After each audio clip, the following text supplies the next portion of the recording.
I think either side of the Cold War could have just gone for it. I think JFK probably would have lost the Hunger Games if he'd been trying to keep District 13 from getting nuclear weapons. Can you imagine Trotsky in Fortnite? I can. I You imagine can? him losing a lot. Welcome to Lost the Plot. Today we're going to be talking about the Hunger Games. And right before we started recording, I learned that Devin had not seen this movie before. So I've been spending the past like 3 or 4 days watching the Hunger Games, the Ballad of Songbirds and Snakes, watching YouTube videos about it, reading up on it.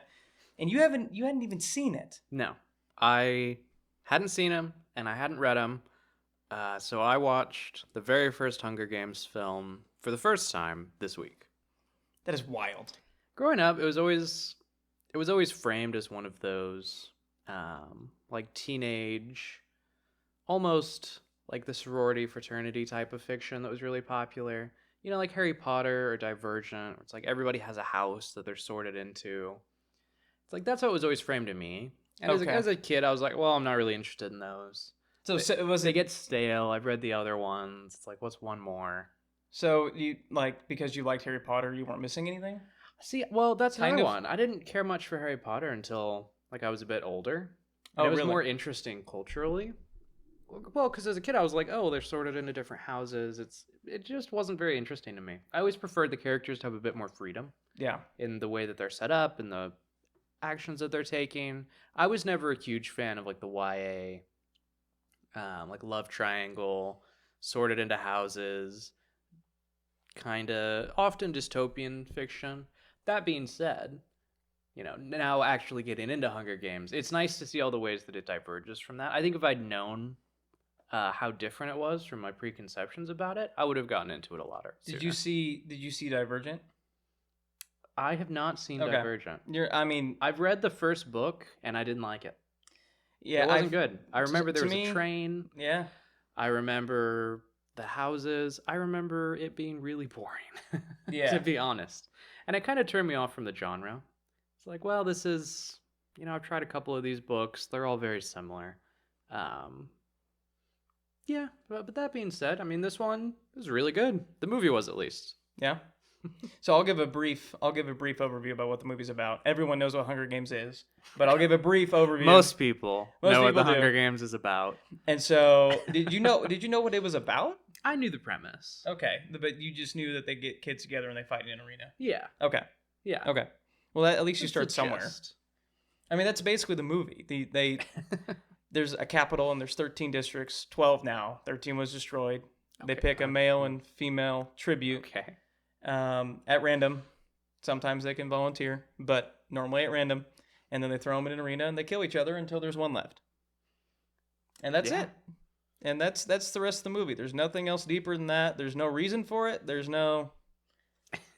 That's it. They just do it for fun. It's like America. If something changed, then we just start killing children for fun. So then that's the end of it. What did you think? What did you think watching it for the first time?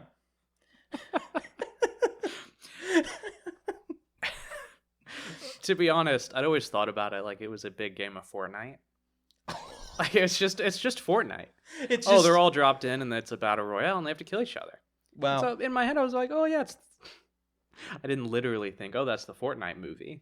But I'm like, yeah, it's basically, you know, it's a big It's kind battle of- royale. They're killing each other for most of the film. And then the plot is the tensions and the alliances and the confrontations within the context of this battle royale. So how did you think they got into the arena? Like what Well- did you think? Like what environment did you think these games existed in? Well, a political one. Because, you know, the volunteers tribute thing was really big. I feel like Oh. you heard that a lot. You know, people would love to hold up the little 3-finger tribute sign. They did that all the time. Yeah. That was That was a weird era. That was my only exposure to it, really. So in my mind, it was, well, you have to play the game. You get selected for the game. It was always like Willy Wonka in my head.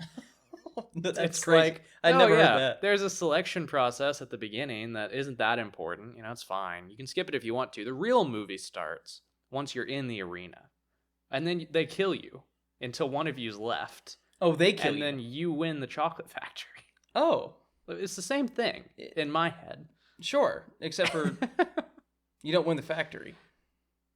You win. Have you seen a Willy small. Wonka? You win a small fraction. Okay. Oh, No, you're still talking about Hunger Games. In Willy, no, yes. I was gonna say he does very. That's it's pretty he goes out of famously his happens way. in Willy Wonka. Yeah. Yes. No, you do in Willy Wonka, but in the Hunger Games, you win like a tiny fraction of the chocolate factory Yeah. for the rest of your life. Well, you want a better life. Yeah. Yeah. Life By- sucks in the districts. It sucks. Let's talk about that. It sucks out here. So the movie opens. It opens with them in District 12, but before that, it plays this like historical edict, essentially. And I think that it does a really good job of framing the film because you get the sense that it's this central historical text, right? And everyone can know it. Everyone quotes it in the world. And so, I mean, we talked last week about Superman. Yeah. How it kind of opens with exposition and text on the screen. I think it works a little less well in that film just because it's Earth and it feels a bit clunky. There's some other ways that they could explore that. I think it works a lot better in The Hunger Games because it feels like this is something everyone would know in this fictional world. Here's the one piece of information you need to know before you enter into it. I think because it's just a completely different world from our own, it's less recognizable. I think that goes a long way in justifying the exposition. Yeah. I heard it said that, speaking of Divergent, Hunger Games and Divergent are very alike. And Yeah. Divergent, in some ways, a lot of people say it copied Hunger Games because of you have the different houses, you have a kind of dystopian feel, you have a protagonist who kind of makes a radical change inside the society. But Divergent opens with a voiceover from the main character. And so she's telling you all of the information. Whereas Yeah. Hunger Games shows it to you. It does. It feels like it gives you one edict. And it's like something you'd read on a sign or you'd see in a courthouse. It doesn't feel, I guess it's ingrained in the world itself. You know, when it's Superman, it's like it's the words on the screen. And it's like, well, how is this information being presented? Is this something a person in the world would ever say? You know, could you imagine a newspaper article being written where they go through the opening text of Superman? It's like, probably not. Yeah. Whereas this is from the Treaty of Treason, like Right. literally what implemented Yeah. the Hunger Games. And so, Yes. I do think it's more effective in that way. It being an in-universe document goes so far because it sets the tone immediately. And then we open on this talk show, just this talk show where they're talking about the games. And then we segue immediately into the district. So it's kind of this nice 3-part opening where you get the historical context. You immediately get this image of television. Appearance is really important. These people want to be entertained. And then you get the life on the ground, and it sucks and it's grimy and they're toiling away in District 12. I think it's a very eloquent structure to ease you into this world. Get kind of the broad historical context, the up-close cultural context, and you get what it's really like with the boots on the ground of the average person. And I think it's very effectively done in a very short period of time. Yeah. Yeah. I mean, I wrote down 10 minutes into the movie, you're already at the reaping. That's It insane. just happens. Like they show you part of her life, her and Gail, and they have a conversation about, and Gail asks the question of if everyone stopped watching, why would they hold the games? Yeah. And the movie opens with that interview where Caesar, the interviewer, is asking Seneca, who's the game master. He's asking him, like, what are the games? Why do we have the games? And this is something that happens throughout the rest of the films. Even in this movie, it's consistently asking, why do we hold the games? And they're asking the game masters, they're asking people in the Capitol, but they're also asking the people in the district. Yeah. And if you watch the prequel, it's a question that Snow has to answer, like he has to wrestle with throughout the whole movie. And so they keep having to, it just shows they keep having to wrestle with why do they have the games? And so they ask that question from everyone's perspective. Yeah. And I think it's super interesting. Crane, by the way, I just need to throw this out here. He is easily sporting the worst facial hair that I've ever seen anyone have. Yeah, but no, okay, we'll get to That's it. important. I think that's essential to the opening of the film. Because you immediately know, you're like, oh, these are the people. These are the people. These are the people who are going to be. They think this looks good. Yeah. Imagine how they feel about killing children. they're probably on I'm board sure for all that. of their opinions are just as based as their facial hair. That's kind of That's the a good premise, sign. though. It's That's kind a of the good sign. premise. Well, because it's like they have this external flair. They have this horrific, gaudy external style. And you know that they're just like that on the inside, too.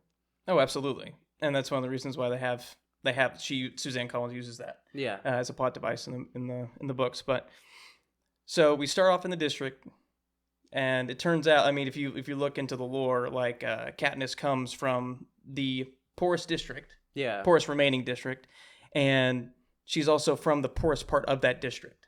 So she's in the poorest neighborhood of the poorest part of Panem, which is the nation as a whole. That does suck. So, but I mean, yeah, I mean, obviously that's why Suzanne wrote it like that. Suzanne College wrote it like that. Yeah. Well, as the poorest person in the whole country. Rises up and wins the whole thing, you know, like that. No, it's you know, rags to riches. Works very well. yeah, it does. So, and then like the movies are very faithful to the books. They hint at like her mother, who's not present. Yeah. And they hint at Katniss kind of had to raise Primrose, her little sister. And they go more into that obviously in the books or whatever. But then they just throw you straight into the reaping. Yeah. And Prim's chosen. And another mechanism that they use during the reaping is they have a ration called Tessera. Okay. Which you can get from the Capitol. This is in the books. I don't think it's in the movie. I don't remember it being in there. But if you take Tessera, which is like enough rations, like food and oil for a whole year, your kid gets more entries into the reaping. Okay. So that's why Katniss asks Gale, how many times is your name in this year? And he says 42. Yeah. So he's like, I think he's 18 at the beginning of the movie. Okay. And so he's in there 42 times and he still doesn't get chosen. They talk about that a little bit because she does tell Primrose like doesn't matter how much food they give you, don't do it. After she's chosen initially. I mean, they do a pretty decent job, I think, speeding through all the information. Yes. You get that they're poor, you get that they're downtrodden, you get that there's the food rations, and that it's a bit of a lottery, almost. It's an interesting way to do it. Yeah. Yeah, and they open it with, I mean, it kind of jars you. Like, Primrose is chosen, and then Katniss volunteers as tribute, and then they just have Peeta walk up there. Yeah, it's very anticlimactic, but I think it works really well because this is just how it is.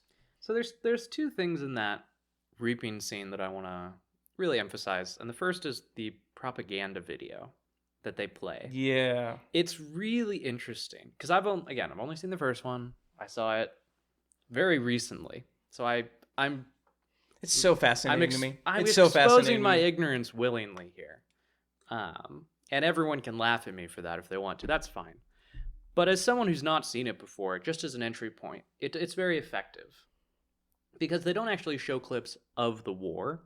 They show kind of stock footage of here's a bomb going off, here's a bunch of skulls, here's some wilderness shots. And it's like, well, what happened that was so horrific? Or what happened that has been so co-opted? You know, that it has to be presented entirely through these manufactured stock footage clips, you know, that are thrown together and projected in front of these dirt poor coal miners. I know that they go into that. I know they have the prequels. I know they go into it more in the sequels. But it's a very effective piece of world building. It's a war that supposedly, or a rebellion rather, a civil war, that was so bad that it justifies having the games. But then, at the same time, they can't show footage of it. It's a very, very interesting tension. And I think it goes back to something we'll return to a lot throughout this discussion, of just this way that consent and their reality, or their historical reality, is manufactured as the plot goes along. And I think the games are very central to that. Yeah, I agree. And the history of the Hunger Games and the history of Panem, which is the country, right, is like they go back to a certain extent. They go back to the first rebellion where the districts rose up against the capital. Okay. But I don't know what happened. Like, how was the nation structured before? Was it named Panem before? I think it was. Okay. And the name panem comes from the Latin phrase, I don't know how to say it, but it translates to bread and circuses. Okay. So that's clever. It's where she got the name, and it fits, like, in order to get food, you have to perform in a circus, essentially. And so it seems weird that they would name, but panem, I think panem, the word in Latin, just means bread. Okay. And like one of the districts is just That's grain. clever. And That's so yeah, clever. yeah, she does this a lot. There's a lot of Greek and Roman names. Like you Yeah. have Crassus, you have Plutarch. I think you even have Romulus at one point as like one of the like peacemaker guards. It's pretty on the nose. And also for each district, like you have like the luxury district, and all the tributes are named things like Glimmer and Cashmere, I think, is another one. And so all the different ones, like in 12, they're named after like herbs and flowers, like primrose and Katniss. Yeah. And so she's very clever at naming them after where they're from. And like in the capital, they have very haughty names. Yeah. So no, there's a lot of undercurrents, even in just how she's named people and set up like just the structure. But yeah, they just say that there was a first rebellion and the districts rose up. Yeah. And the first movie starts out with the capital in ruins. And the first. Chronologically, the prequel, Ballad of Songbirds and Snakes, and it's just rubble in the capital. And so it like completely, like the capital was not spared at all. And eventually they bring that into the punishments for like the Quarter Quells, which is the one they have every 25 years, which we can get into whenever we get closer to the Hunger Games themselves. I have no idea what any of these words are. I know. But man, that's actually really exciting. I think I'm excited to get into it. It's very interesting. The only other thing that I want to hit before we move on from the reaping scene is her volunteering as tribute. I get that it's this big moment. There's no pushback. No, because you technically can. That surprises me. Well, and I feel like they'd be sticklers about it. So there's a contradiction in the book and the movies, because in the movie they say that nobody from District 12 has ever volunteered as tribute. But in the books it says that she's the first one in a long time. So either way, it's just, it doesn't normally happen in some of the districts. There are districts 1, 2, and 4 who are career districts. Yeah. So their kids are raised in order to volunteer. So like in District 1, for instance, they all volunteer. Right, because they receive the best training, the best tutoring. Even though you're not supposed to train for the games. But they do, because they're the closest to the capital. Couldn't you just train somebody in District 12 to be really good at it? Like, couldn't you take one guy, and just really train him and have him volunteer on purpose? Like, isn't that feasible? You could, but I think that... But they don't do it. This could get into the prequel movie. But the situation in District 12, for reasons outside of their control, Snow manipulates the district to where they don't get as much food, they don't get as much attention, they are intentionally neglected to where like they're all starving.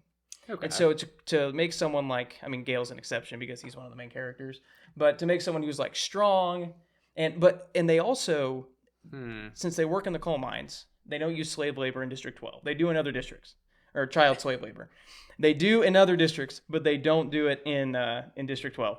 By the time you're 18, you can go work in the mines. And whenever you work in the mines, you get really strong. You're swinging a pickaxe all day. But by that point, you're too old. Okay. And for reasons that's explained in the ballad, Songbirds and Snakes, that's intentional to keep District 12 from winning. Gotcha. So anyway, they have reasons in universe why they don't. It's all priced in. It's all figured out in advance. Yeah. Yeah, it's all factored into the price. Okay.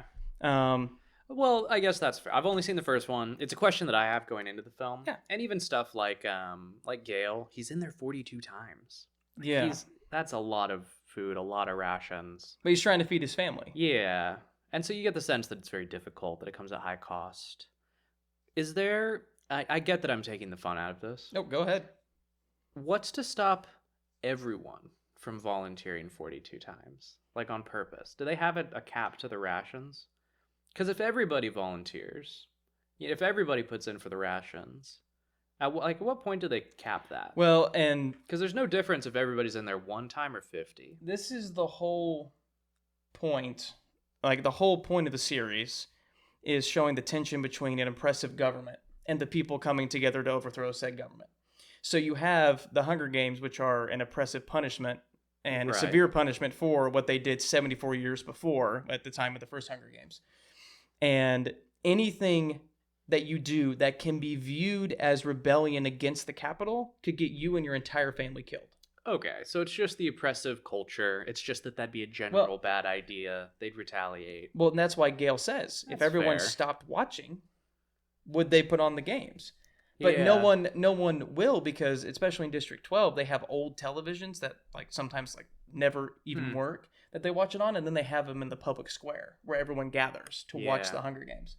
So if everyone just stopped, there probably would be a reprisal for it.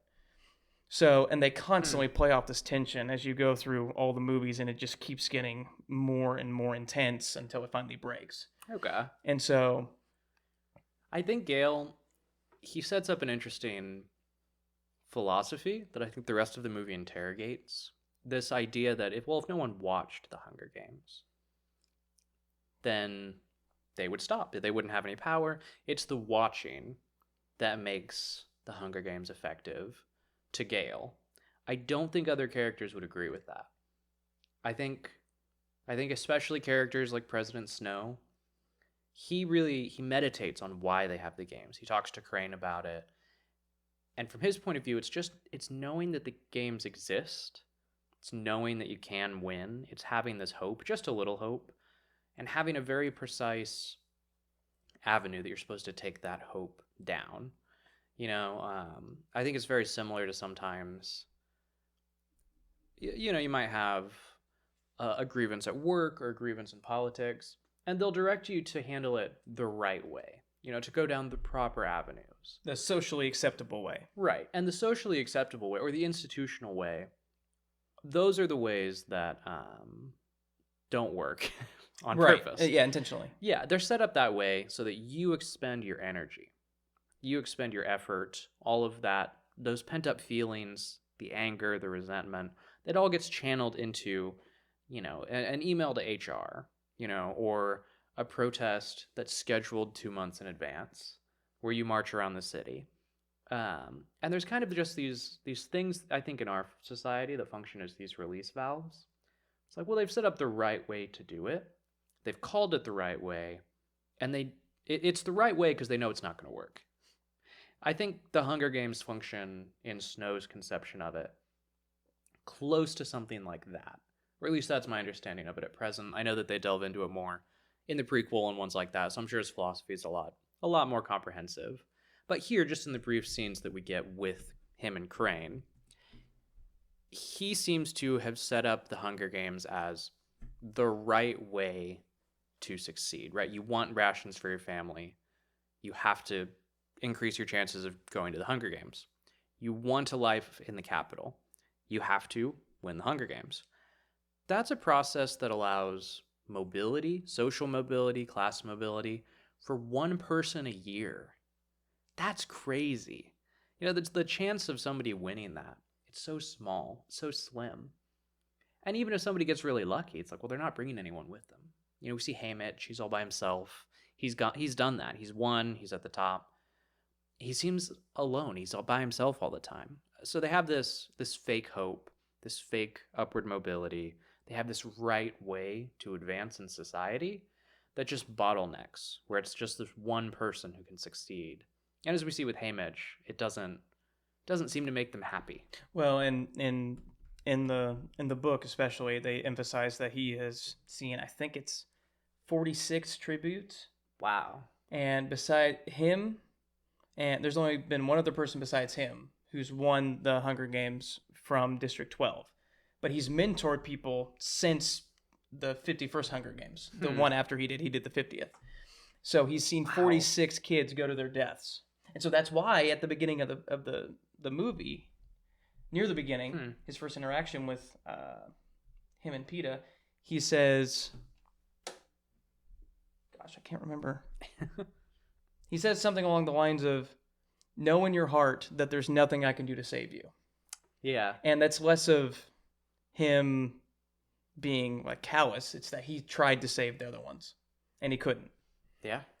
Because they weren't good grate enough on him. Yeah, which is why he's drinking all the time. But That's a long time. But as you go through the movie, they make it a point to where at some point while they're in the Capitol, he starts refusing drinks because he realized because Katniss and Peeta have started like giving him more hope that they can actually do this thing. So they make sure to emphasize that as well. Haymitch is an interesting mentor because you think that the movie or the story, you think it's about winning the games, and so what do you have to do to win the games? You have to hunt, you have to fight, you have to be good with this weapon or whatever. He doesn't approach it that way. He doesn't go in and try to teach them how to sword fight or whatever. He goes in and just tells them, yeah, you need to be popular. Yes. Really fast. You need to get advertisers immediately. And you have to be as pleasant as possible, or you are going to die. And it's fascinating because he doesn't serve as the kind of traditional mentor you'd expect, where he's this wise old man who's teaching you magic spells or whatever. He is a mentor for this nightmare corporate reality TV world that is the Capitol, where advertisers and sponsors are the only thing that matter. And that's what he helps them navigate. It's very interesting as a mentor relationship. Well, and the other theme, one of the other themes that goes throughout the series is propaganda, mainly on the side of the Capitol and then eventually on the side of the rebels, and Katniss plays a key part in that. But something I wrote while I was watching the movie again is that the tributes are a microcosm of propaganda because they have to promote and differentiate themselves to sponsors in order to sway their opinion. And so that's the whole point of the lead up to the games. There's a week where they do all the things you see from the time they're picked in the reaping to them going into the arena. And so they have to sway these sponsors, and they're able to even bet on the tributes, and their odds go up and down, and they have performances, and then they have to play the game of, do we reveal how good my skills that could be used against me later? But in Peeta's situation, he has to, or else they're going to think he's weak. Like, they're playing this weird mind game for the whole week. Yeah. And the only way to try to get past that is to play a mind game on the sponsors in order to sway their opinion. And that's that's a part of the Capitol's way of making them play a game before the games. And the Capitol makes Snow, because Snow is he's game maker for the 11th Hunger Games. Okay. And that at some point he becomes president. I don't remember when, but he's like 18 whenever the 10th ones take place, whenever he mentors his tribute from 12. And then he becomes president at some point, but in the 11th one, he becomes game maker. And he views the games as a punishment. Yeah. That's how he views it. And they have, I've referenced it earlier, in Catching Fire, it's the 75th Hunger Games, and it's the Quarter Quell, where they have like a special Hunger Games. Right. And so each one so far, they have like 80 boxes that you see, like in where they pick from for like the Quarter Quells with like that, the theme inside. They have 80 of them, which is like 2,000 years worth of Quarter Quells. So they thought that the Hunger Games were going to go for 2,000 years. That's crazy. Which kind of sounds like another oppressive regime. Right. Multi-thousand year type of regime. Another word for it starts with I don't know. But if you look through like what the Quarter Quells were, the 25-year one was to remind the districts of the consequences of their actions. The Capitol forced them to vote on which tributes they sent to the Hunger Games. For the 50th one, which was the year Haymitch went, to remind the districts that 2 rebels died for every Capitol citizen in the first rebellion, they had to send twice as many tributes that year. So there was 4 instead of 2. And then the 75th one, for Catching Fire, the tributes were pulled from the existing pool of victors, which essentially conveys the message that you're not safe. Yeah. Nothing you do can get you away from what you did. Yeah. And so it's just this endless us versus them, and continuously subjugating the districts, even though they are so interconnected. And I think he views it as a punishment in the sense of control, right? Like, I'm doing X so that you don't do Y. Literally for the rebellion, don't do another rebellion. But also in go to your jobs, keep doing what you're doing.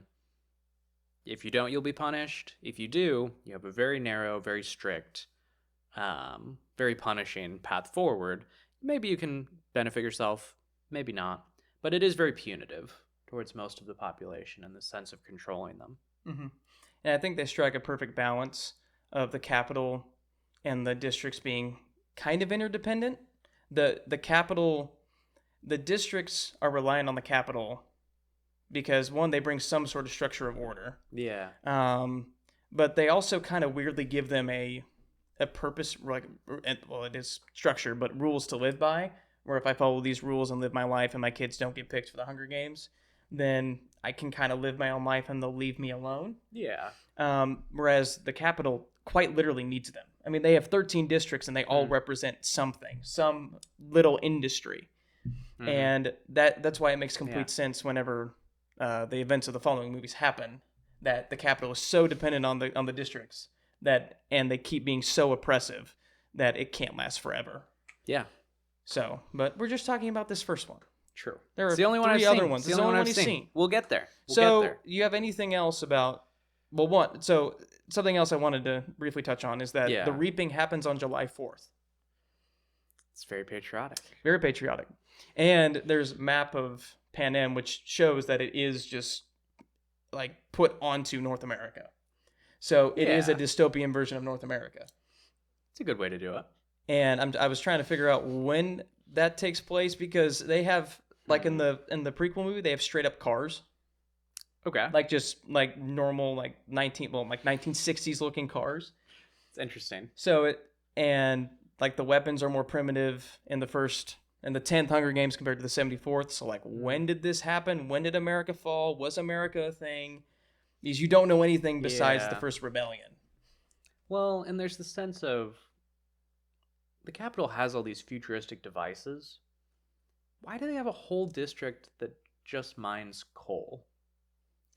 Like, is it just a way to punish the people? Is it, I mean, right now, in the real world, I think, I could be wrong about this, I think coal is still one of, if not the highest, source of energy in our world, which is astonishing because we have all these more effective, more efficient options. And we have all these nice devices. We can double check that. I think it's coal. I could be wrong. Oil followed closely by coal. So it's in the top 3. Top 3. And I think that it goes up, which is crazy. I mean, you think it would just be outcompeted into oblivion, but we just have the infrastructure for it. We have so much of it. So many of the boats that we send across the ocean are just filled with coal, just shipping containers worth of coal, essentially. So it's feasible that they really need all that coal. I mention it just to say that the technology of this world in the first film, it is in this weird place where everything looks really good, but you get the sense that maybe there is some dysfunction behind the scenes that we're not aware of. Yeah, in future movies, the one of the dams, the hydraulic dams, goes down, and it in the movie they link it to it powering the whole capital. Okay. And so the whole capital kind of goes down, and then there's like a mission that the rebels undergo during the time where it's down. Some people have speculated that the coal fund powers the districts and not the capital, and the capital runs on clean energy, which I don't know why the capital would have to say that they run on clean energy. No one's gonna care. Well, it's like, is it another like an illusion of, oh, look at us, we're so evolved that we're not in the Hunger Games and we use clean energy. I think it's like the hit movie, The Lorax. I knew. I thought of air immediately. I think it's like the Lorax where they bottle air and they sell air. We should talk about the Lorax. Yeah, it's an awful movie. Yeah, it's not. Yeah. Well, I think it's that kind of a thing though, where it's like, well, everywhere else sucks, but we have the clean stuff not because it's good for the environment, but because it's a status symbol. You know, it's like the rich people who don't allow their kids to have technology. You know, and they put them in these minimalist rooms. Well, it's a status symbol to disconnect, or to be in these low stimulation environments. So we could view the capital the same way, I think. Where it's like, well, they probably don't care about clean energy, but they probably care about cleanliness. Sure. Which, you know, in a world that seems this polluted, it's the implication, I think. It's always valuable. It's one more status symbol. Yeah. They have like it's even weird because they have an energy district, they have the coal district, and then they have District 13, which was supposed to be devoted to like nuclear energy. And that's the one that doesn't exist anymore. Well, yeah, because Well, they were actually Okay. developing nuclear weapons for the capital, and then they were the ones who That's crazy. they're the ones who kind of helped. When has a nation ever done that? Never. And it's never become a problem. No. Because at some point, District 13 starts to say, hey, look, we have nuclear weapons. Don't mess with us, and we'll just play dead, essentially. We'll just act like we're not here, and it'll be totally fine. And then the capital had nuclear weapons, and District 13 had nuclear weapons. So it created this thing that no one's ever heard before called mutually assured destruction. And so the capital receives the proposal, and they do the rational thing and just nuke District 13. And somehow Palpatine returned, and they came back. Not to get too political, Okay. but I don't even know how long. not to get too political at this point in the episode. I think either side of the Cold War could have just gone for it. They could have just. I think they could have just stolen the win at any point in the Cold War. Really, truly. I mean, if only one of the nuclear powers had like 4 years, yeah, to where the other side didn't have a nuclear weapon, where they could have used said nuclear weapon. What I'm saying is, you're talking about even after they got the nuke? I'm talking about like into the 70s. Oh, I don't think that the political will was ever there on either side to blow up the whole world.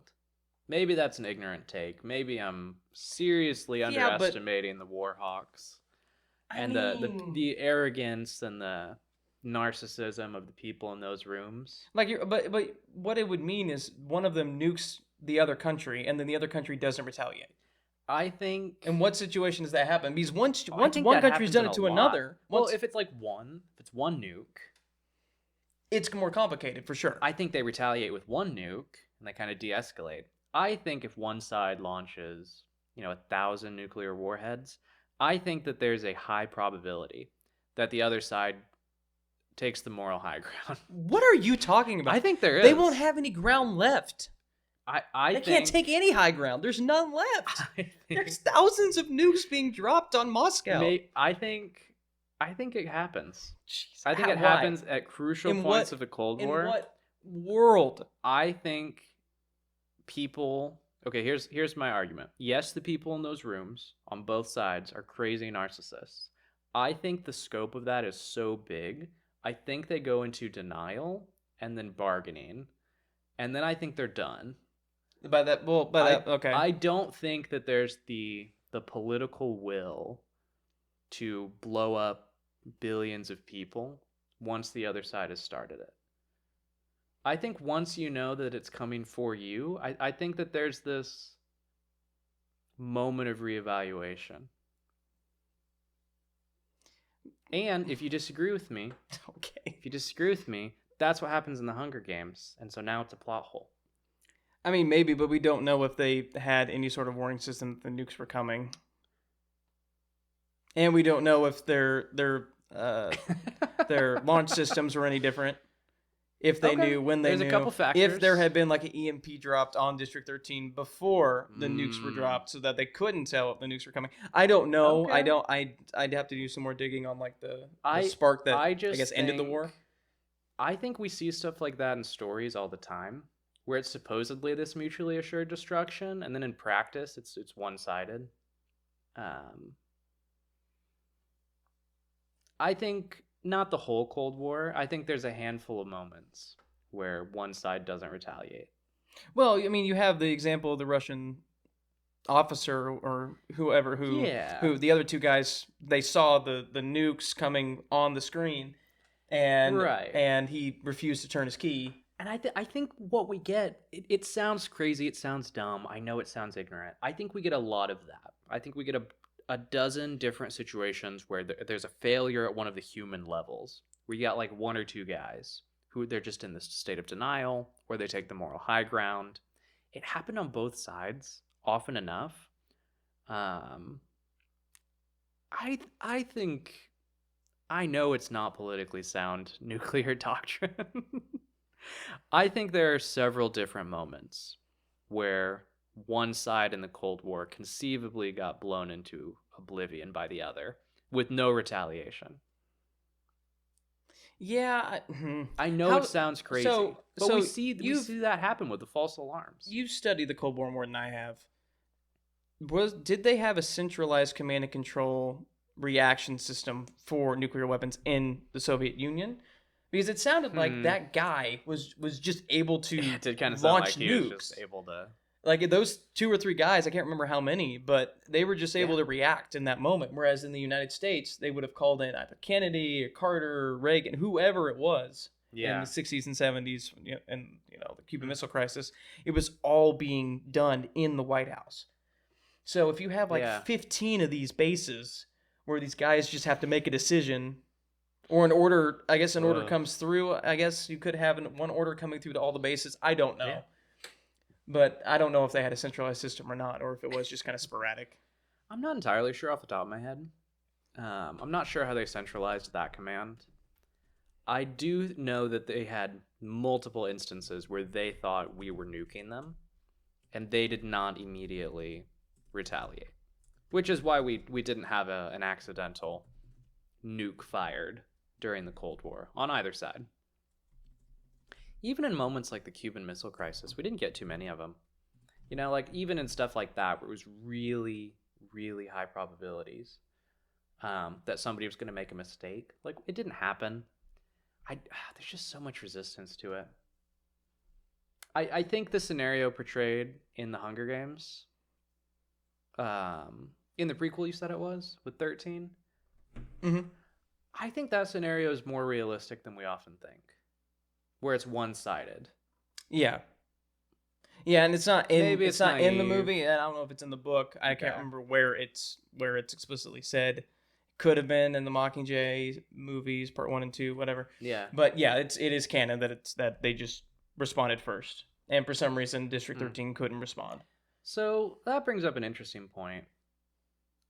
I'm getting ahead of myself a little bit. I know that we're not in the games yet, but I think that this idea of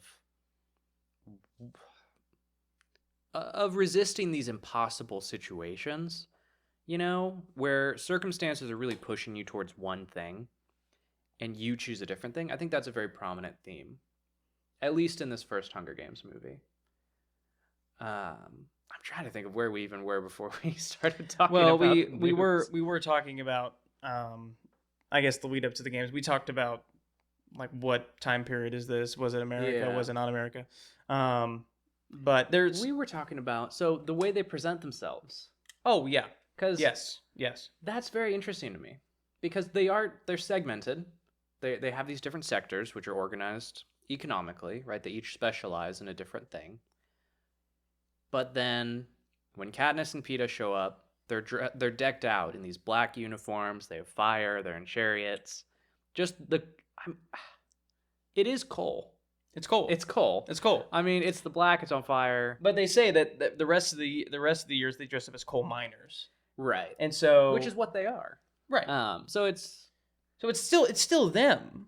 Yeah. But it's just so clever. It's not quite rebellion. It's not quite like pushing back. Yeah. But it is. I mean, I don't know. She did get pretty lucky with having Senna, the designer. Yeah. There was a lot of luck involved. That's another thing. I don't think it's bad. But there are a lot of moments with Katniss where she is at the mercy of other people, and they give her more mercy than I think is often fathomable. And I think that ties into the theme. Like, I don't think that's a problem. I think that ties into the theme that I was talking about with kind of the one-sided nuclear exchange. There's so many times in this story where you just think, oh, they're going to kill each other. These two characters, they're going to do X, Y, Z, and they just don't. Because you're right, Senna, the designer, he goes to all these extra steps to sensationalize them, to push against the rules in subtle ways. It's like, well, they're coal. It's like, well, I followed the rules. And that's clearly not what they're going for. Right. But there's also all these times where, she's showing off in front of the sponsors. She shoots an arrow. They're not that impressed. She turns and she just shoots it right at them, right through this apple there in one of the displays. And they don't kill her. They reward her. They're like, that's bold. You think it'd be this moment where they just bring the hammer down, and they don't do it. They don't do it. There's the moment where the game starts, and she comes right face to face with this girl from another one of the districts, and they just look at each other, and they go the opposite directions. Mm-hmm. There's a moment where she's going to get the medicine for PETA, and the guy from another district kills the professional, the career tribute, kills her and spares her because Katniss was kind to one of the other contestants from his district. It's like there's just so many moments where she should die, and it just doesn't happen. And I think it works for her character, because it's so genius that she is not the one chosen in the lottery. She volunteers, which makes it an active choice, and it's an emotional choice because she's replacing her sister. So her arc starts, and the story starts with this active, emotional choice. And then the rest of the plot is her essentially lucking out. Her encountering the kindness of others. Not that she's passive, but she is a little bit. I mean, there's the forest fire during the games that pushes her away. She goes to these parties that are arranged for her. She goes to these talk shows that are arranged for her. PETA saves her a bunch. The other contestant, I think her name's Rue, she saves her with the hornet's nest.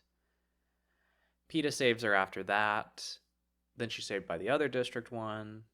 PETA saves her at the end. She shoots the guy at the end, which I think is the culmination of her arc. And it's another act of rebellion. She doesn't shoot him in the face. She shoots him in the hand so that he lets go of PETA.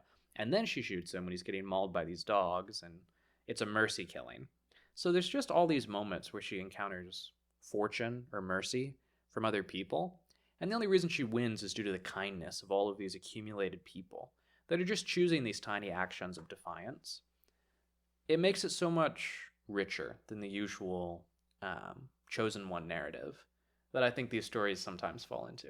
Yeah, it never seems unreasonable. Yeah. And I think that you have the two camps. You have the capital who shows her mercy, and then you have the district tribute to show her mercy. And those, I think, come from two different places. Like the district tributes, they have this idea that even though they're separate, they are kind of together. Yeah. In this whole thing. Like the reason why the other district one, I think, I can't remember which district Rue's from, maybe 4 or 5. Okay. He saves her because she saved Rue, or killed the guy who killed Rue. In the books, her district, I think it's actually District 11, they send bread to Katniss. Okay. As a thank you for help for burying her, putting flowers on her, even though I think the Capitol doesn't show that for obvious reasons, because that's another show of defiance. Yeah. When Rue's killed and she puts flowers on her and shows her respect, because that's not what the Hunger Games are about. And then you have the Capitol, and I don't know, I don't know how this theory holds up, but I'd like to see what you think about it. You have President Snow, who's like 82. Yeah. Or something like that. He's in his 80s, I think, in the first Hunger Games movie. He is part of the last generation that survived through the Dark Days, is what they call them, during the war. And the immediate implementation of the Hunger Games. And then with him, after the 10th Hunger Games, the evolution of the Hunger Games. And so then you have Seneca Crane, who is a part of a new generation of game makers who view the tributes differently.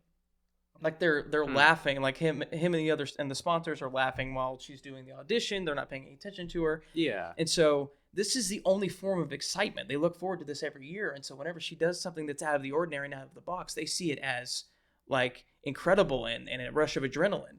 They don't see it as a threat because they never experienced the threat of the districts, but Snow did. And so that's why you have the Rose Garden scene, which they actually added in. Snow didn't have a lot of scenes in the first book. Okay. I think he's actually, across all the books, he's a way less important character, or at least less emphasized character. And they added him in, which I'm very happy they did, because he's one of the greatest characters in the series. But you have that Rose Garden scene where he's like trying to get it through to Seneca, like, what are the Hunger Games for? And he talks about hope and how important it is, and how important it is in small quantities, Yeah. but don't let it get out of control. And that is something like with oppressive governments that you see throughout our history, giving them some sort of hope or some sort of escape from their lives. Like with the writer got a lot of inspiration from the Romans, as you see through the Greek and Roman names that you come across throughout the films and the books, and the gladiatorial games and stuff, where people can escape their lives and just watch other people die, and it's a way to try to suppress riots because they're still able to get some of that violence out. And so the capital, who's isolated from the harshness of the real world by the time the 74th Hunger Games comes around, they actually see it as excitement. Yeah. So that's why they show her mercy, because they just think it's all part of the games. And Snow is not having it. And so that's why he reacts very differently. You do see all of these moments where the capital, I mean, the people there, they're just unhinged. They're shallow, they're vapid. I think one of the big ones for me, it was just so brilliant in its conciseness. It's when they first meet Haymitch, and he slams his knife down on the table, and their like capital rep like freaks out about it. She's like, "That's mahogany. Why would you do that?" It's like, you have all these people who are so shallow that they're horrified by property damage, and not that they're sending, children to ritually murder one another on TV. Well, it's because property damage doesn't happen. Violence does. Yeah. She's desensitized whenever Katniss stabs the table in order to scare Haymitch or whatever, or get his attention. She's more concerned about, she's desensitized to the violence and not to things getting broken. And so there are these people that live in this, fantasy world. It's all TV to them, and we see them waving at the train. We see them on TV. We see them watching TV. They're so shallow. And I think that I want to hear your thoughts on this. I think one of the strongest parts of the Hunger Games is the versatility of the metaphor. So on the one hand, it's kids murdering each other. But I think it can be read as so many different things. It could be war, where you have these out-of-touch older people sending their young people to go kill each other. For what? So some of them can improve their material conditions at the end of the day, maybe, if they live through it. I think you can read Haymitch as kind of like a veteran, almost. Older, bitter, clearly self-medicating. But I think you can also read the Hunger Games as kind of like, just kind of almost satirizing society, like more broadly. Like, oh, isn't it true that we all have to compete against each other horrifically all the time, and it's only a handful of us can win? And the only way to get ahead in life is to shove other people down. So I think you can read it as war, you can read it as capitalism, you can read it as climbing the job hierarchy or the politics hierarchy. You could read it as a critique of American imperialism. Yeah. If that's even something that's commonly, titled that. But Us in America, the reports of like child slave labor and like Asian markets and stuff like that. And we live in a world where we're isolated from that.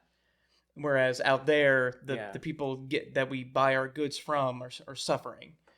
And so it could be that too. I do know that that's Suzanne Collins, however you say her name, got inspiration a little bit. She mentioned the Iraq War a little bit in that. So that analogy does cross over and apply here. Yeah. There's a lot of different ways you can spin this. It is just really good because you can see how, on the one hand, it's this big analysis or metaphor for the way that our country hurts other countries. There's the core and the periphery. There's the capital and the districts. The outer sends resources and labor to the center, which doesn't make anything of its own. It's just culture and TV and fluff. The concept of money is very interesting. Yeah. Talk more about that. Yeah, so I've been trying to think, what kind of system of government is Panem? What is it most closely mirror to our society? Yeah. You could make a great argument that it's a capitalistic one. You can make a great argument that it's kind of a communistic one. Yeah. But I think it's probably just autocratic, because it's not that they don't have money. They do have money, and the people in the capital have money. Yeah. And that's a key part of Snow's story specifically. His family's fortune was tied up in District 13 in ammunition, and then it evaporated. And so then he has to find a way to get more money and more power. On the way here, that I was telling you before, I had like an assertion that I thought you may disagree with, but I don't know. We'll see. I think that President Snow, if I had to pick one person, he most closely relates to Joseph Stalin. If I had to pick one autocratic leader, if I had to pick one autocratic leader, I think it would have to be Joseph Stalin.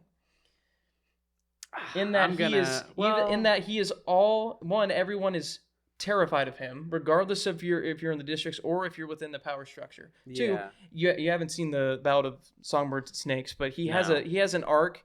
It's not 1-to-1 to Stalin, but he has even something like a similar story to like the bank robbery. Yeah, it's like, oh, did you know that Stalin was a part of a bank robbery before he was even Joseph Stalin? It's like, oh, did you know that Snow like snuck into the Hunger Games and killed a tribute? Like he has a similar arc to that. He just reminds me a lot of the way that Stalin operated and the way that people around Stalin operated as well. And he holds a grudge, and Stalin held grudges. Yeah. And he was insanely paranoid. Except for when it mattered. Like getting invaded in 1941. Well, anyway, true. That's true. That's in his story for another day. But he just, if I had to pick one guy, and maybe there's another guy that's more closely, like you could more closely tie him to, I just think Stalin fits that description best. That doesn't necessarily mean that it's communist. Because I don't even know, this is a bigger discussion, I don't even know if the Soviet Union under Stalin was true communism. Oh boy. Under Stalin. We're not. Okay. Are we having this conversation or are we not having this conversation? We'll start with Snow. We'll start with Snow. So I want to talk more about Snow. I want to talk more specifically about the way that the Capitol works. So in the Hunger Games, you need sponsors. Yeah. Presumably they're people with lots of money. And you see these late night TV shows, you see this real emphasis on fashion, on individuality in the Capitol. So there's all these markers of wealth, of private wealth, kind of capitalist republic maybe, where they can vote for anybody they want, perhaps. But it doesn't matter because whoever wins is going to be pro-Hunger Games, pro-exploiting the districts or whatever. I don't think I'd say that they're communist in any real sense. Just because there's this emphasis on private wealth. What I do think there is there's this idea of there's the core and the periphery, because in the Soviet Union they kind of the way it was framed for a lot of people is you have Moscow and then you have all the other republics everywhere from Estonia to close to like the Baltic states that were peripheral, and a lot of those places, their role within kind of the larger economic plans was very specialized. So in Uzbekistan, they basically just made cotton. That was kind of their role in the plan. And so I think that you can kind of read the communist analogy there of rigid economic specification or specialization for the sake of some broader government plan of production. But there's just so much emphasis on private wealth. It feels, in my opinion, like it's this critique of kind of capitalism or, like capitalist governments, where it's like you have everybody in the capital and we watch TV and we wear fun clothes and then we nuke other places and make them send us stuff for cheap. And it's like, but it's almost like they dress it up with the aesthetic of communism. That may be what it is, because you're right. There's a emphasis on private wealth. Maybe it's just the framing of resources. And whenever you think of resources and it's framed as less about money and it's more about just the means of production, quite literally, and where it comes from. Not a lot of emphasis on money as mediation. Because you're right. She gets sponsors, but they send her stuff, and so all the transactions happens like off screen or we don't see the money changing hands. We see the maneuvering, but then we only see the resources being exchanged.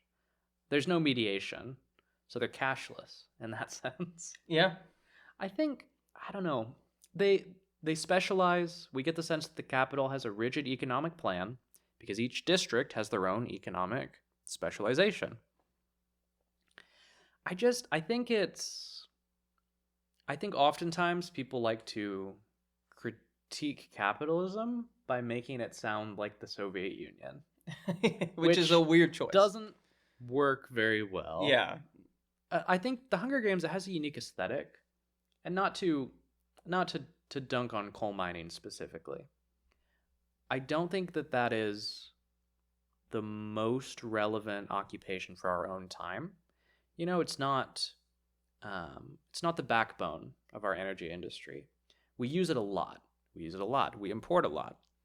The coal miner, I guess is what I'm trying to say, is not the symbol of modern capitalist exploitation. Right. It stands in most people's minds, I think, as kind of historical, kind of archaic. And I think it also strikes a lot of people as kind of foreign. I think most people associate it with kind of like the Great Depression. But then moving forward, it was like, oh, well, it's the Soviet Union. And they make you go dig in the mines. Well, and even, like in the 1960s and 70s, you have books being written about in Virginia, like this is the one that comes to mind, of these coal mining towns with like the general store. And you have these people who generationally work in the coal mines. But even that isn't relatable to the 14, 15-year-olds who were reading this back in 2008, 2010. Right. So, and I think that also applies, I don't know, I think this also applies to Katniss. She's not very relatable. Okay, that's interesting. She's relatable. The love triangle tries to, like, helps her be relatable because she's very standoffish with her feelings in general. And then to have this triangle that she has to work through as not just these guys who exist, they also change drastically throughout the films and the books. Yeah. And then also her views on the rebellion, her views against the capital. She's never liked the capital, but taking a more active stand against the capital. Yeah. Like, I think the love triangle specifically and her feelings towards Peeta and Gale are like the one thing that people can latch onto and say, I relate with that. Yeah. But the rest of her story, I watched the movie and I'm like, I can't relate to that. She's just being heroic, straight up. Like, she's just straight up being heroic in some cases. She's straight up being flawed in some cases. I think I would disagree with that one, because I think her circumstances are weird, but the stuff that she's doing, it's like, yeah, I wouldn't want to kill somebody either. Or like, yeah, I could get sacrificing myself for a sibling. I think the Hunger Games specifically is kind of, in and of itself, what would I do in that scenario? I think that the Hunger Games itself is that thing for these movies. Like in both the Hunger Games and the Catching Fire, you have that element of what would I do in a controlled environment, and then it just bursts open when Mockingjay and the Mockingjay Part 1 and 2 and on the movie timeline. Then it's just open-ended, and then you still can put yourself in her shoes and say, okay, what would I do? But it's very confusing. It's very complex, and I don't know. Maybe I just felt like I couldn't relate with her very well. That's besides fair. In the Hunger Games movie. Or in the Hunger Games arena. But she seemed almost like an idea. And that's kind of what they try to turn her into, is this idea of a flawed, heroic character. Like, almost along the same lines as, like, the Avengers. I can't relate with the Avengers. Not really. They struggle with certain things, but the problems they're struggling with are so crazy and so wild that it's like I could make parallels to my own life, but they feel other. They feel like I'm watching a foreign concept and trying to understand it, some history developing, rather than me saying, oh, I really feel like I can relate with this person, have empathy for them, and all that stuff.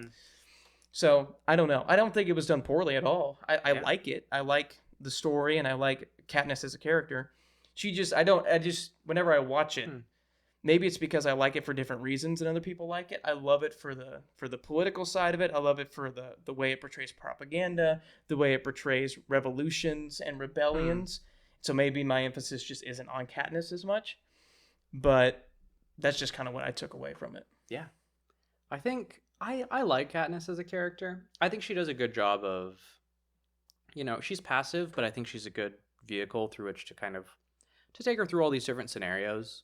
Um, it's a more refreshing look at politics, I think, because it's not one person destroying the government on their own.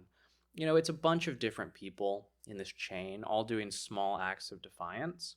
We're going to put them in these clothes. We're going to do it this way. We're going to show mercy this once. We're going to change the rules once. We're both going to eat these poison berries and do it on our own terms. And there's all these tiny actions of defiance that I think make the political arena of it a bit more interesting. Well, and that's relatable, in my opinion, too, because they don't seem like they're directing them towards any sort of end goal. Yeah. They're just like, I hate this power structure. I'm just going to just this one little act of rebellion to make myself feel better, to feel like I have some sort of agency and control over my own life and some sort of free will. But it's all disjointed. It's all people individually, and it's just the first movie. But in the it only happens here later. It becomes something more than that. But you can just get the idea even in this first one that everyone's fed up. They're not coordinating quite yet, but everyone's fed up, and they've gone so long now that they're willing to start making these little steps. And I definitely, it's tough to say. I feel like I'm putting myself out on a limb because there are all these other films and the prequels. The government to me plays as aggressively capitalist, but I can't say that if I don't know what the rest of the world looks like. And I feel like we don't see enough of it. There's just this emphasis on private wealth in the first one. But it's mixed with kind of this Soviet aesthetic, of the coal miners, the forced labor, even the enforcer uniforms to a degree, I feel like kind of evoke that more than they evoke the image of like a U.S. soldier, because they have these all white uniforms, and so I think they're supposed to look different than what we usually associate with our own world. Maybe that weakens the political critique a little bit, because we can make a movie about how other systems are bad or other governments are bad. I guess if it's a critique of our system, I don't feel the need to disguise it or make it ambiguous. That's an odd move to me. I'm not sure what to make of it within the context of this film. Yeah. Because I come away from this film and I'm like, oh yeah, talk show hosts are evil. And and these gigantic, but then there's no brands within the film. And so it's like these isolated rich people, and I don't know how they're rich. So is it just like just like Russia today, where it's it's just where kind it's of like these an oligarchy, or is it fascism, but with a heavy emphasis on capitalism? Well, I mean, and the free market, but not free market. Fascism's essentially capitalist in every way that matters. It's just kind of the rule of capital generally, rather than any capitalist specifically. It's militarized and stuff like that. And so there's often times where the needs of capital or what makes money takes a backseat to the needs of the state in fascism. I don't think that really happens under liberalism or communism. Not in that sense. Because even though the opponents on the Eastern Front in World War II looked very similar, what separated them? Even though they both ended up kind of at the same oppressive level, like their ideology had to separate them somehow.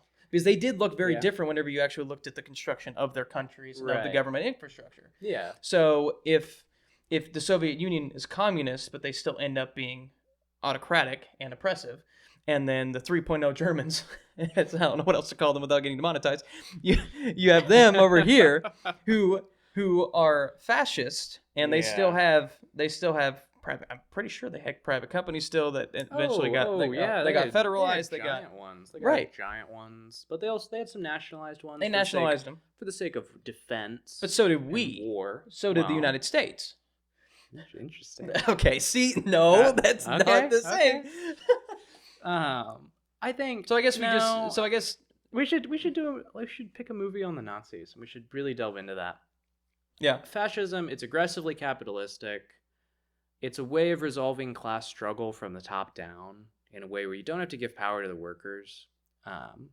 You scapegoat vulnerable people instead. You put money into the military to expand. I don't see the militarism in the Hunger Games. There's internal policing. And there's the electric fences. and the districts and the compulsion. Do you think It's close to fascism, but it's like it's snow. There's no big posters of snow. It's tough to tell. Is he elected?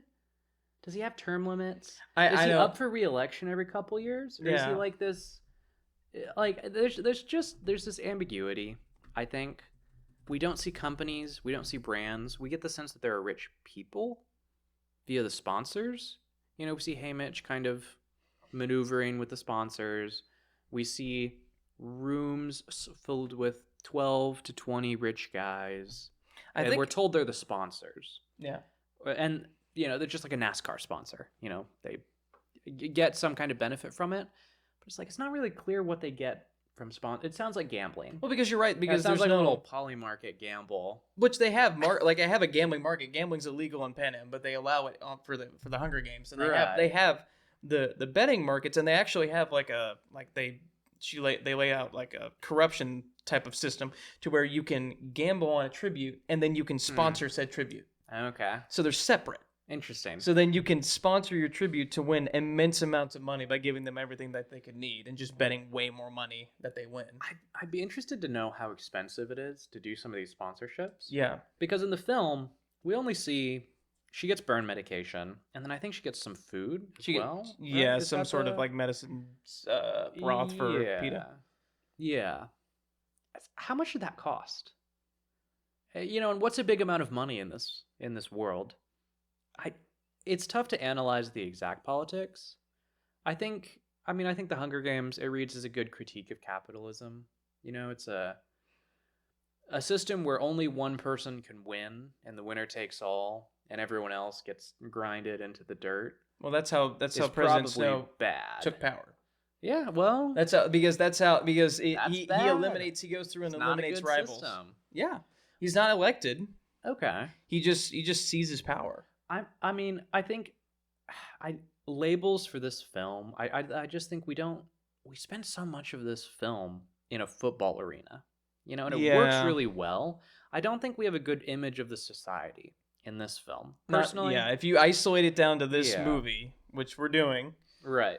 Unfortunately, but I can't control that. I have not seen the rest. No, of the film. I want to talk through each one because each one is unique. Right. But if you're just talking about this aspect, we only have this movie to go off of. You don't know. You just know that Snow is because of what he does to the game master later. Yeah. He's very cutthroat. It plays with the Soviet aesthetics. It plays with Soviet compulsions. It plays with Soviet killing dissidents or killing failures. But there's wealth, and there's a bunch of private wealth, but there's no companies. And some of it plays as fascism too a little bit, I feel like. Yeah, but then there's not like all of the symbols of fascism. It's like sometimes we all agree that it's not a fun society to live in. No. But it's not really clear how their economics are organized. And I think that's oh, you can't pick who you're in charge of or who's in charge of you. It's like, well, that's every system. You can think differently, but that's all of them. Right. To varying degrees Right. and with varying degrees of consequences. But yes, I can't necessarily choose who my boss is without taking extreme like starting my own company and then I get to tell other people what to do. So they're not free. And the reality is if we can read, we have these late night TV hosts and they're normalizing the games, they're analyzing it, like they're half talk show hosts, they're half football hosts. Like that's something that's so uniquely American. The sensationalization of it, right? Like you can't imagine the Soviet Union doing a big televised spectacle. Well, it's not just... You can't really imagine that unless it's the Olympics. Yeah, it's not just the fact that it's television hosts. They're propping up the corrupt government. So, or they're corrupting. They're propping up a corrupt initiative. Yeah. So, could that be another tie-in to the Iraq War, for instance? The conflicts in the Middle East, where you had the media rallying around what the government was saying and what Congress was saying, and they were being mouthpieces for the government. Right, yeah, where the news media, they say all of these fine-sounding things, and they justify violence and help divide people. Or even just something like sports. That's a bit of a pivot, but, the sense of people funnel all their energy into it, all their passion, all their drive, all their combativeness goes into sports. and it doesn't go into, politics. Mm-hmm. I think that For that's for better another and for thing. worse. It's another thing that It's the Hunger Games does. It redirects all that anger at the other districts instead of the capital, because there's not, a capital guy going around shooting everybody in the head at the Hunger Games. It's, oh, District 9, they killed my guy. I hate District 9. It's like, well, District 9 doesn't want to be there either. They don't want to send two people to go die. well, and then we have to So there's ask. this division element to We it. have to ask. There was many of these, but what was the breaking point that made the 74th Hunger Games where things started turning? Yeah. So why did they start uniting as districts? I mean, Katniss was obviously a huge part in that, but I think another huge part could have been whenever the capital decided, or the game maker went from there's only one winner, now there's two victors, and then pulling out the rug at the last second. So, yeah, that was so bad. Yeah. It's such an awful move because it doesn't play well. It doesn't play well for the audience. No, and even though they were from the same district, Yeah. You have this sort of unifying idea that, wait a second, yeah, Katniss killed two people, at least two people, in the arena, but she's a victim of this thing too. Yeah. And the Capitol can't be trusted to keep their word. We just saw it on live television. Right. And then in an act of defiance, they try to kill themselves, and Yeah. the Capitol buckles. Yeah. Well, and that's why Crane, he gets it at the end of the film. Yes. He is made to sacrifice his life because he's so bungled the end of the games. And he's enabled this moment of defiance, where the small moment of defiance basically became mandatory for both of them. And it basically became the decision that most people had to support. How could you watch the games and not support both of them killing themselves?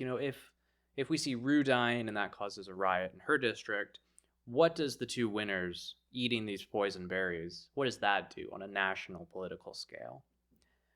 Crane, he enabled that. He causes that possibility, and that's what kills him. Well, and Snow's very shrewd for realizing. And it turns out that if they had killed themselves, the Capitol probably and Panem still probably would have kept going. Yeah, but because she would be a short-term martyr. But I think it's legitimacy, its image. It takes a major hit. It's one more crack. So I'm not saying revolution tomorrow, but I'm saying I think that's a huge scar on the Capitol's face that it's going to have to bear for a while. This is a huge question that again gets repeated throughout the films. What are the Hunger Games for? Yeah. Are they for the districts or are they for the Capitol? Because with what you just said, to me, they don't care about what the districts think, besides Hope. And if Katniss and Peeta die in the arena by eating the berries, I don't know that it sparks a revolution, because if they already don't really care about the districts and that hope is evaporated, well, the hope has now gotten stronger in that case, and then the Capitol citizens are just disappointed. Yeah, I guess, or they liked it because it was a twist. And so, because they're so demented, they just, anything that's unexpected is automatically good. But I mean, if you look at the 50th Hunger Games, whenever the districts had to send twice as many, or they were forced to elect their own tributes. That's insane. Like that is a whole, like there's so many, like, do you pick the worst kid? Do you pick the best one? Who do you pick? It's the most hated kid. Like, what do you do there? But like it just, I don't think that the Capitol cares about what the districts feel. I think that that Snow is worried about what will happen if Hope gets too out of control. But in that moment, Hope is quashed. I think Snow's anxiety is very interesting, because to do a revolution, you essentially need two things. You need the party or the system in power to be really bad at their job. Like, think the American Revolution. The Russian Revolution? Yeah, the Russian Revolution, the French Revolution. Whoever's in charge has to be bungling things horrifically for a long time. For America, it was all these taxes, the failure to represent them, And it was really the failure to make peace. I mean, they bungled the Yeah. ball. It was like one specific thing. You just have to do this one Right. thing, and we'll come back to the table. Yeah. And they bungled it horrifically. And they kept doing it. They did it for years. Yes. And it was the same with the French, bankrupting the country multiple times. In Russia, they only had a revolution after they lost wars repeatedly. First against Japan, and then World War I, essentially. And then the leader of the country got himself directly tied to the success of the army and of the war's outcome. So to have a revolution, first, you have to have a ruling party, a ruling establishment that's been doing their job incompetently for probably 20 years, 30 years. And then what you need is a viable alternative organization. So one of the reasons the American Revolution is so successful is you have all these local structures of government. You have the state assemblies. You have all these really qualified, highly educated people who live in the States, who were born in the States, who've never been to England and who never want to go. It's like, well, that's the local organization. You have these local militias, you have these local houses of assembly, you have these local institutions, and that is then the mechanism for the revolution. It's like, well, we'll take it away from the incompetent people, we'll give it to these other institutions that are going well. In France, part of the chaos was, what is that alternative institution? Is it an assembly? Is it a commune? Is it the king still there, but he doesn't have hardly any power? Is it the emperor? Are we going to do the exact same thing, but with an emperor this time? They would never do that. Right. Well, and then in Russia, ostensibly, it's these worker councils. And that's the viable alternative. First, it's the National Assembly. Then it's the worker congresses, the Soviets. And so you just need these, because otherwise you have unrest, but it doesn't translate into anything. That's what a lot of countries see. They see protests, they see riots, but there's no alternative, there's no vision, there's no viable organization that could take its place, the ruling party's place. And so there's riots, but no change. In the Hunger Games, I get that we get to revolution long term. That's the trajectory. Mm-hmm. It's not clear in this film what an alternative organization would be. I can't wait for you to watch the rest of these. Yeah, I don't know if it's going to do it well, if it's going to do it poorly. I'm very interested to see how it shakes out. Yeah. Because in my mind, it's like, oh, well, let's just say all the districts are states, and they can all send representatives. But then you kind of have this almost syndicalist organization where if a district is sending representatives, they're basically trade union reps, because it's not just a geographical piece of land, it's a collectivized industry. It's the coal miners representative. It's like, well, usually that'd just be a trade unionist. And so then if the government collapses or was replaced, would they be replaced with kind of a council of trade unionists? Because, really that's what the Hunger Games is. Everyone sends their representatives from their industry or their sector, I guess is a better word. But it's not clear in this movie what a viable alternative is. So I think one of the things that we see in this film is we see the mass discontent. Nobody's happy. Even Snow, he's very anxious. He's very worried. The only people who seem unworried are the TV announcers, the late night hosts. Yeah. And they're perpetually unworried. Well, they're intentionally fake. Yeah, they're inherently fake, they're vapid, they're shallow. Nobody likes them.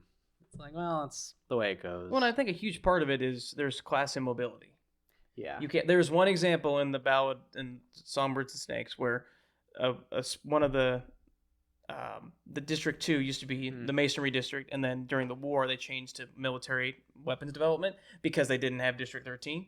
Okay. And so the family who was really powerful in District 2, they started getting very, very famous and very, very wealthy, so they were able to send their son to the Capitol's Academy. Okay. And that's the only form of upward mobility you see throughout the whole in the whole series. The Hunger Games, it's really a way for one person a year to get class mobility. But only class, because the only thing they do get is they get to experience class mobility for a week, and then they get sent to the victor's village. Yeah. Which is still in their district. It's not in the capital. So it's just a special part of the district. Yeah. She's still in District 12. She's just in her own special house. So it's class. Yeah. But it's artificial class. But after the Hunger Games, if you win, like, hey Mitch, you get to hang around. You know, you drink the nice champagne, you wear the nice clothes. Yeah. He says he's there for the refreshments. You know, it's like, I think there's a lot to that. But he's still viewed as other. He's still viewed as he's not part of the Capitol.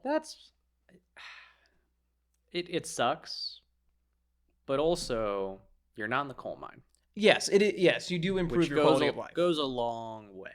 You might be depressed that your, part-time gig is a football coach where the footballers die at the end. But then all of your friends and family are still living they probably get horrendous rations. Lives. They probably get rations.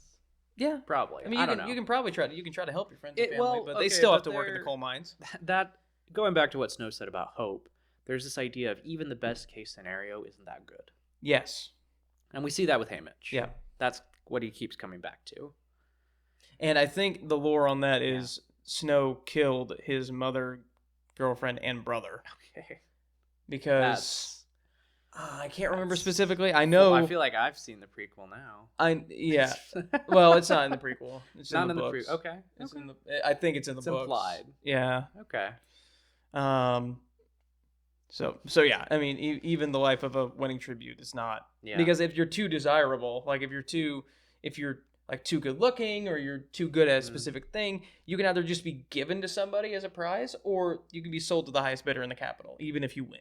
Yeah. So you have to strike this fine needle of being good enough to get sponsors, but not too good to be used as like a gift from the president to somebody. Right. So it's still this incredibly artificial manufactured life that you have to live for the rest of your life. So, and then you have to mentor other tributes. I think what you just said about it being an artificial life, that's kind of the last thing that I really want to touch on. Like, that's something that I know I want to hit. There's this sense in which the Hunger Games is a performance. We see Katniss, and she has to perform. She has to go in front of the cameras. She's very awkward at first. She has a scene where she's just like, what? She doesn't hear what they're saying. But she's performing, and she shows off her skills with the bow in front of the sponsors. And they're like, oh, okay. And then she shoots it at them through the apple. That's a performance. It's not showing off your skills. It's putting on a show. And then I think we see that again with PETA when he's there in the talk show. And he essentially goes, hey, I have a huge crush on Katniss. It's like, does he really? Does he really? And that is the point of the whole book. Does he really? Or she wrestles with that the whole length of the book. Is he trying to get sponsors? Yeah. Is he trying to put on a show? Is he trying to craft a narrative? Well, and what's interesting that is appealing to the cameras. Yeah. What's interesting is Katniss, at least whenever she's interviewing with the interviewer, whenever she says what, like all of her stuff seems genuine. Yeah. She doesn't seem like she's putting on a performance until much later. PETA is definitely, at some point, he secludes from being trained with her, and then they start going on with his narrative, and that is very performative. Yeah. And in the book, they really harp on that.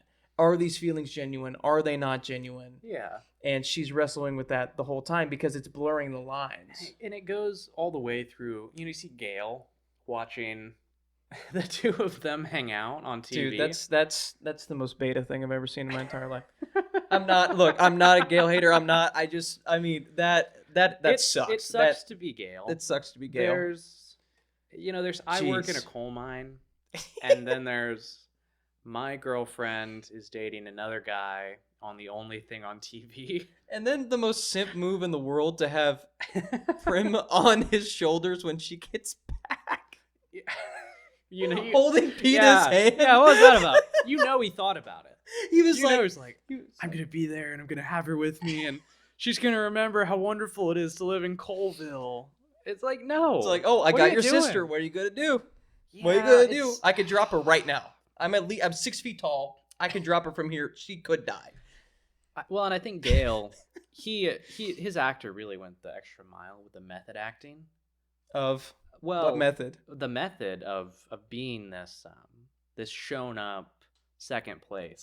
Being Liam Hemsworth. He committed no! From birth to being overshadowed. He was born for the by role. Other people, and he's probably had that experience where he's sitting somewhere around other people, watching his loved ones on TV. Oh no, he's a and single everyone's child. like, "This is pretty good to watch on TV. I like watching this." And he's like, "I'm in things too. You have the moment. I'm on TV sometimes." You have that moment where he doesn't know if he's in the movie or not. Where he's like, someone's like, he sees Chris Hemsworth on the screen. They're like, "Oh, that's you." He's like, "No, it's not." And they're like, "Well, it should be." And he's like, "Gosh." The director, That should be they're me, at one Peter. of these parties, and they're like, Liam Hemsworth would be great for this role. I've seen him make that exact face He so made many that face. times. I saw him at the premiere. The director saw him at the premiere and saw his face when Chris Hemsworth came on screen in Avengers and was like, "Oh, that's my guy." Gale, he's a fun character. I think He only gets better. I'm happy to hear that. Well, now you're laughing. Now I'm worried. No, I mean, yeah, I mean, it definitely, yeah, There's this sense for it gets better. For PETA, it's this thing of, are those feelings real? And for her, for Katniss, are her feelings for him real? Because, yeah, she likes him in the game, where they're all about to die all the time, and he's the only nice person. Emotions are high. Right. It's Yes. a weird environment. It's not real life. It's for the cameras. She knows she gets sponsors, too. And so there's this idea that she's putting on a show. And it's a real tension, because there's this idea of they live, but have they lived by becoming a lie?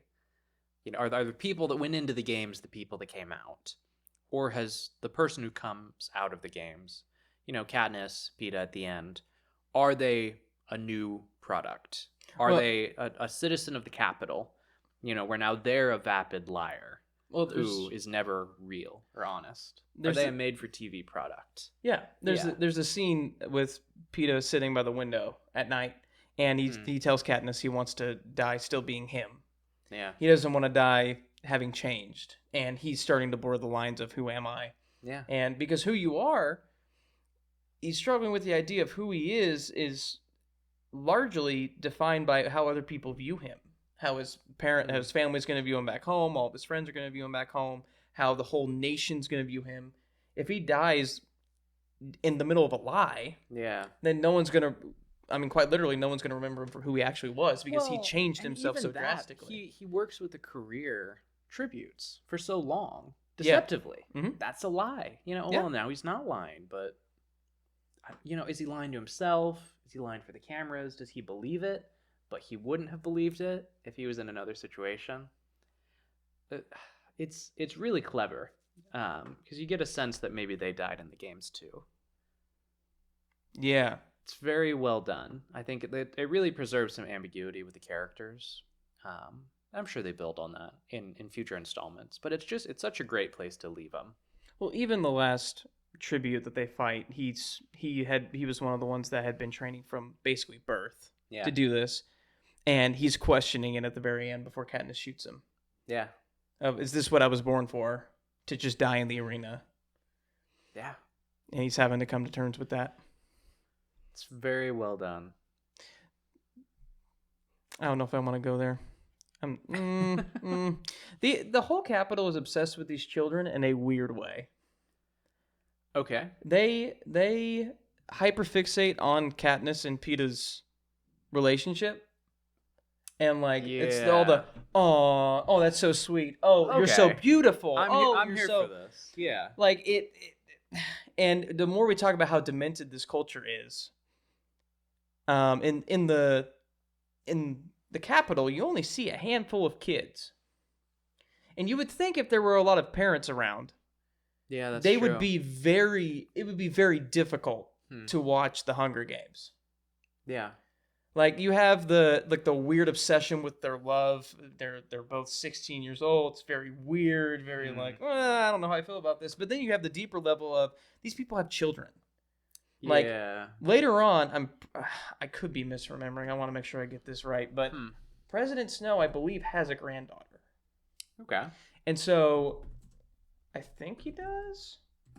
Which again, it's like I don't know that it's explored very much. Like, how do these people watch the Hunger Games and not think about their own children? I mean, it's like I've only been a dad for like not even 6 months. It's like I watch the Hunger Games differently. Yeah. It's not real. It's not. It's not real at all. Yeah. But it's like, how would you be in the Capitol and not automatically think like that could be my kid? That is an interesting analysis because they live vicariously through these kids and their bodies. You know, it's like we have this image culturally of the guy who, you know, maybe he's a bit washed up. He peaked in high school and he kind of lives vicariously through sports teams. You know, or he's really invested in his son's sports career because it could have been his sports career.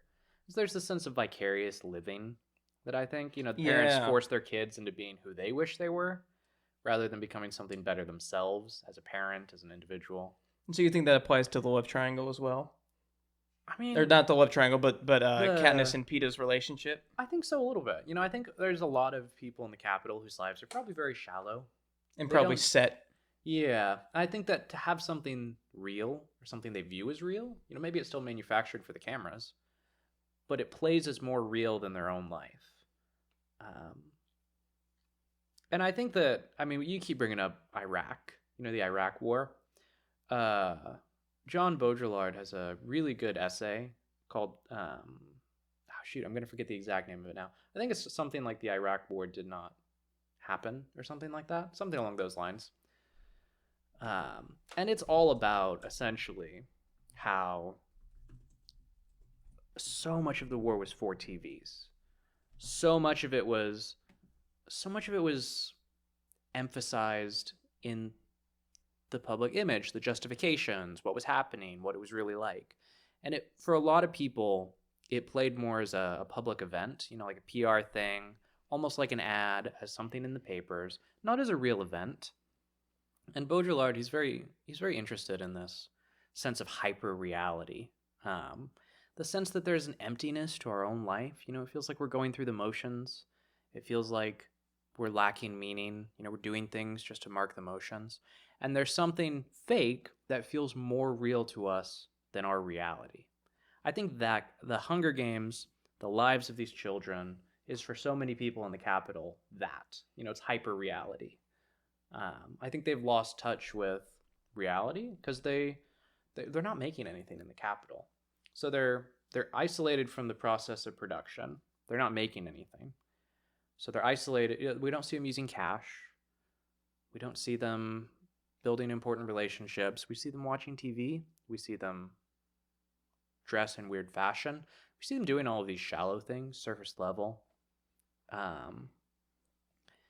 And so there's this, well, and even the war. We don't see photos of the war. We don't see footage of the war. We see, so it's not the war. It's not footage of the war. It's a recreation of what footage of the war might have looked like in a propaganda film. So that's like 2 or 3, you know, degrees of separation. It's this hyper reality. Baudrillard is very interested in that. And there's this 4-stage separation of the thing from its reference. Well, and this supports the idea that it's just America's system, but more extreme and taken to a few greater degrees. Yeah. Because his argument was the Gulf War was not a war, but it was an atrocity. Yeah. But it just was masquerading as a war. And that masquerading, it was done mostly via TV, the news media, to spin one-sided slaughter, to spin opportunistic political machinations. But what's different about into a conflict? What's different about that situation is that the reason why it was so effective is because you didn't see the death. Yeah. You didn't see the destruction. Whereas for the Hunger Games, you do. And I think that just means that they are further. But I mean, if you are a 50-something-year-old couple and you're watching the news and you know that your son is enlisting in the military, and then you see on live television one of the soldiers, the young men, die right in front of your eyes. Yeah, you know it's real. Like in America, you would think that those parents would feel that to some degree, but the people in the Capitol don't. Yeah, they don't feel that. So it's this I think it's this idea of the Gulf War did not take place, but to the nth degree. It is the final evolution of it where you're fully desensitized from it. You can see the violence happening in front of you because the propaganda was so efficient. Yeah. And the media kept saying this is good. The government kept saying this is good. So whenever they just show you the violence, it's good. Yeah. It's well done. I think it does show this dehumanization of certain types of people. The othering of the people in the districts. It's really, it's well done. I'll be interested to see how the story unfolds in the next couple movies. It's such a good start, such a strong story. I think, reflecting on it, I don't think I'm the biggest fan of kind of the blurred aesthetics of liberalism and fascism and communism. In my boat, it's like, I get you're trying to make it versatile, and I praise the Hunger Games for being a versatile metaphor. I think it can be versatile and still be discernible. If it's a critique of our present state of things, it can be a critique of multiple aspects of our current state of things. I think making it a critique of maybe authoritarianism generally, with kind of a mismatch of economics and political arrangements, I think that can kind of weaken the strength of the metaphor. If that makes sense. I think it does. What I'm trying to say is I think rooting the Hunger Games in kind of a clearer society so that we have a better idea of how things work, of what the incentives are, I think that would strengthen. And I think if you watch the rest of the films, you'll get that. I think so. Because as I've mentioned, they lean into propaganda. They lean further and closer into all-out war. Yeah. And seeing how the Capitol operates, you get more of a sense of the government structure itself and what a tyrannical government that is threatened, like they're about to be threatened. Yeah. How do they react? That's good to hear, because I think leaving the film, that's what I'm most interested in. And that's why I like this series so much. It's not for the reasons I think everyone else likes it. Maybe a lot of other people do, but a lot of people like these characters themselves. I remember back whenever it was released, they were all doing the whistle melody. They were all doing the three fingers. They were all doing there was all those internet memes about it and stuff. But they weren't talking about, is President Snow Stalin? I don't think that's what I'm most interested in. First off, President Snow's he's a bad guy. So there's that. There's that. I didn't even we have to think consider about that. Yeah. No. I just think you're right. Snow killed less people, so he can't be Stalin. Okay, that's fair. Actually, I have no clue. Probably did kill less people. I don't think that the districts have near as many people as like the Soviet Union. There's economic planning in the districts. I think there's nothing like communism, though. You get the sense that they want them to make money, or that things are so scarce that they need the resources. I don't know. I'm interested to see what the next films do. I mean, we can get into a conversation whether or not the Soviet Union was actually communism in Marx's mind. I think you keep trying to start that conversation. I think it's important. I think it's important because me saying that Stalin is Snow and you immediately going, oh well, the capital isn't communism, so it can't be Stalin. I'm arguing that Stalin, I don't think, was even communism. So if he's not communism, he's just an autocratic dictator. There could be a lot more parallels if you take away the communism, the true communism. We don't have to have this conversation. But I think it's up for debate whether or not it was true Marxist communism in the Soviet Union whenever Stalin was in there from the 20s to 53 or whenever he died. Was it ever real communism? Maybe under Lenin's vision. I don't know. He never did anything. He fought a war and died. It was communism only during Lenin's years. But yeah. I mean. We have a Trotskyite over here. Yeah. More of a Bukharin guy. I'm terrified of ice picks. Terrified. And Mexico. I will never go to Mexico. Brings us back to Fortnite, I think. Oh my gosh, we did come full circle to Fortnite. Can you imagine Trotsky in Fortnite? I can. I imagine him losing a lot. Bad?